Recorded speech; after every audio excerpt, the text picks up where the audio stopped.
Here is a recap of the Midjourney Office Hours from November 2nd, 2022. The main thing on their minds is trying to get out the next version of the algorithm. It's working pretty well. David said there's some internal debate on tinkering with some of the finer tuned dials, but overall they're quite happy with it. He mentioned that it's very good at making dragons now, which should be fun for everybody. Although there are other features besides making pictures that are not working well right now. He said the upscalers are not doing a very good job. They assumed their upscalers would be fine, but it's lacking. So they have a prototype upscaler that is doing okay, but that's one thing that needs to be worked on in the next couple of days. He said image prompts work, he said multi-prompts work on version 4. Although, and admittedly this is a bit of an oversight from their team, non-square aspect ratios aren't working. And that's referring to like 2:3 or 16:9, landscape and movie posters. David said they have some ideas floating around and they might be able to make it work by the end of the day. I do not know what goes on behind the scenes at that company, but it sounds very fascinating. Probably a fun, fast-paced environment to work in. He talked about how version 4 is a new code base. It's a new architecture. It's written from scratch, which is why it looks so good, but also why previous features aren't optimized at the moment. So they have a pretty good model right now, but they're racing to get all the features supported. So what do? They have a pretty good model right now, but they know they need to have all their previous features supported. So do they have a release with limited features, or do they hold off until it's all ready? They put out a micro poll, so please give them your feedback. They're trying to get out the model as soon as they can.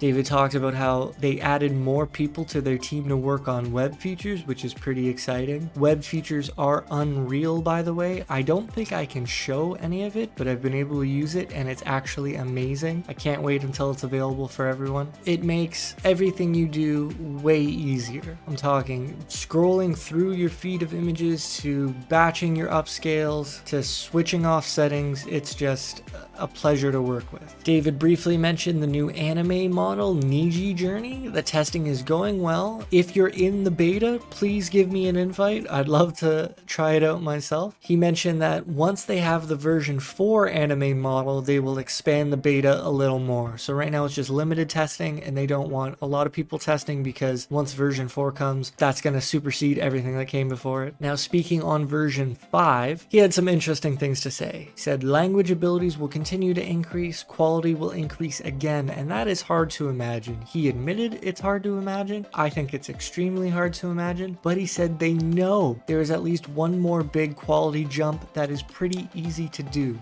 I found his choice of words to be very interesting. I can only imagine what it's like to be an engineer on a piece of technology like this, to know where the sky is and where the limit is. I can't wait to see where it goes. Another interesting point, he said that version 4 is the first of a new set of models. So it's not a hard to make version of their old models, it's the easy to make version of new models. Do you see the difference? From my understanding, it's really not like an expansion on version 3. It's much more version 1 of a completely new way of making these algorithms. Last thing he mentioned was just a personal note. He's excited to get image prompting back in version 4 because right now it's not in test or test P. I personally suck at image prompting. I don't know what I'm missing, but I feel like I need to get better at it. That's a quick recap of the Midjourney Office Hours from November 2nd. Hope you're doing well. Take care. See you next time.